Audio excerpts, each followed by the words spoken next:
This is how to fit and plumb a small vanity unit like this. Okay, so this is the unit that I'm going to fit in today. It's only a small cloakroom unit from Wix. First thing I'm going to do is mark up where the position is on the wall, just so then I can route the pipes and make sure it's clear of everything. Like a pencil line up here, both sides, and then also to where this back cover sits here. So just a little line either side. That way when I do all the plumbing, I can make sure it's clear of this, so if I need to shut anything off, it's accessible. So you can also see that I've cut a notch out either side, so the waste pipe can run through into the soil pipe. Obviously, if you have something in the way, you'll have to cut holes and whatnot. There's also the holes down there for the hot and cold water feed that I've had to cut out. And then this is the waste pipe that comes up for this basin. So if I move this out of the way, these are the markings that I made here. Right, so the next step is to put the tap onto the basin. It'll be clear in a minute why I'm doing this next. So this is just a standard tap that we got from Wix. You get all this as a kit.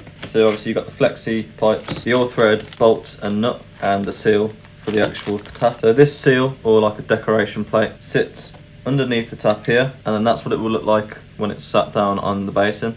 And then you've got the seal and the plate for the underside, and also the fixing bolts. So if you can see on here, you'll have a section of threads, and then it will go into this sheath here.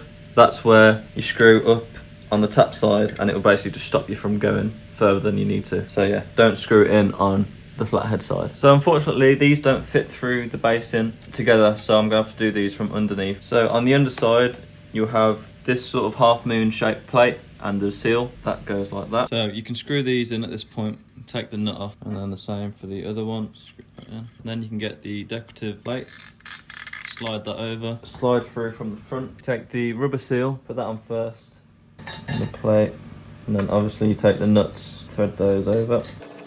Right, so that's on, and then now take the flexi pipe, screw that in. Same for this one. Now if you wanted to, you could loosen the nuts. You could pull the tap out a little bit and just nip those flexi pipes up. You can make sure your tap is straight on the other side, and then tighten these nuts up. Now I used to be a mechanic, so I've got every spanner size known to man, so you can use an adjustable spanner.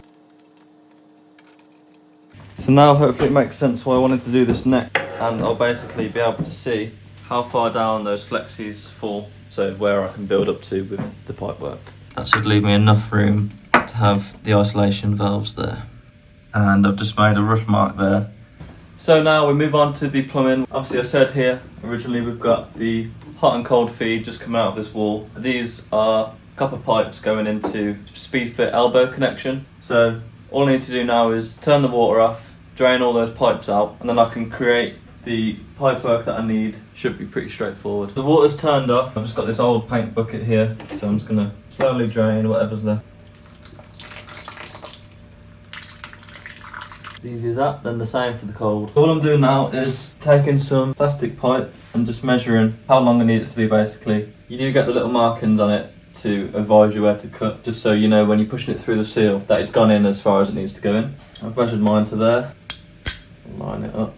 Cuts pretty easy with the tool. With these connections, you also need to make sure you buy the inserts for them as well. They are pretty tight to get in, to be fair. So they're going like that, and that basically just stops the plastic pipe from crushing, and also you get that extra seal on it as well. It's easy sometimes if you just spray a little bit of water on just to slide it past the seal. Can be a bit awkward sometimes. Put a little bit of water on it. You can see here what I was saying before. You know that it's past the seal correctly because you can see the marking just there. So for the next part of it, got a little elbow joint here. When it's screwed outwards, that means the tabs are released, and then when you screw it inwards, it sort of closes the tabs on the pipe. It does help to twist it on as well. And then this will sit around there, and I'll make this one slightly longer. Right, I've been a bit of an idiot and run out of pipe inserts, but I guess on the bright side, I can show you how I'd go about fitting these isolation valves onto copper pipe. Basically, I'm going to recreate this with a longer piece of copper pipe. For those that have never done it before, it might be of use. So first of all, I obviously need to cut the new piece of copper. I've got this little tool here that you clamp on, you spin it clockwise, and it creates a nice cut, and it also rounds off the edge as well. Now I need to take this isolation valve off this old pipe. When you buy these, you do normally get the olives with them, and also there's an arrow indicating the flow, which the flow of water should be. There's the arrow there. Got a pack of 15mm olives. If you do need to clean it up, you can use some emery cloth. So all you would do, the outer nut, then slide the olive on, and then making sure that the arrow's in the right direction. Put that on. That will have its own sort of stopper inside. Technically you can just fit this as is, but a lot of people do use PTFE tape, which I'm going to do now just to be sure. And also it's worth noting that the seal doesn't come from the thread.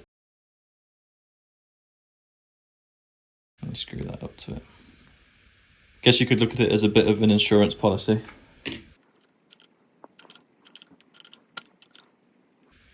Doesn't have to be crazy tight, but... And that's how you'd fit an isolation valve.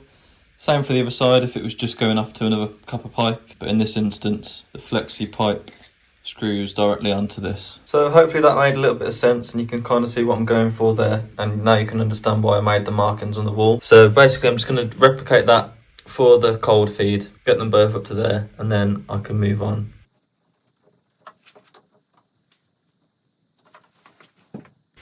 Okay, so they both reach pretty comfortably. So now we have the waste. So you have the nut at the bottom, you have this plastic washer here, rubber washer, and then a foam washer at the top. That slots through the basin, making sure to line the holes up with the overflow. And then it's the rubber washer, the plastic washer, and then the nut. The reason there's a plastic washer underneath this one is just to stop it twisting up when you tighten it. And yeah, in terms of sealant, I'm going to put it through with no sealant on the top, and I'm going to seal it from underneath with some plumber's mate. If I put that through there, lining that up.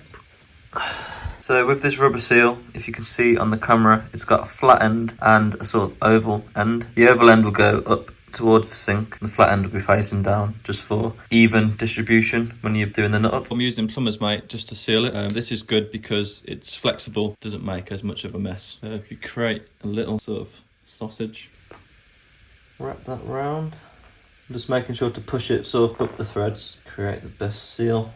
And then from here you can put first rubber seal on, washer, and then finally the nut. So that's pretty tight now.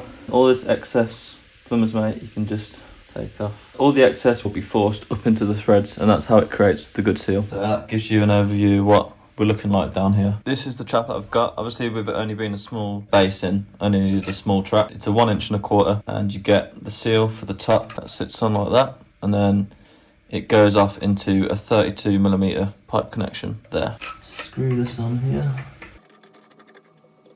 Just loose for now. And I've also bought this flexible waste pipe as well.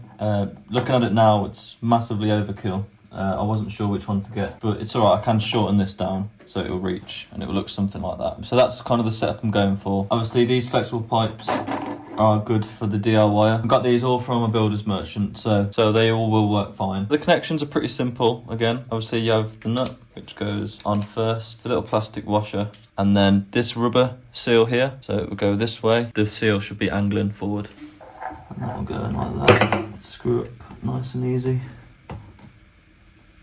to there. I won't tighten this one up yet just in case I need to move it around. And then this, I'll aim for it to go about there, I think.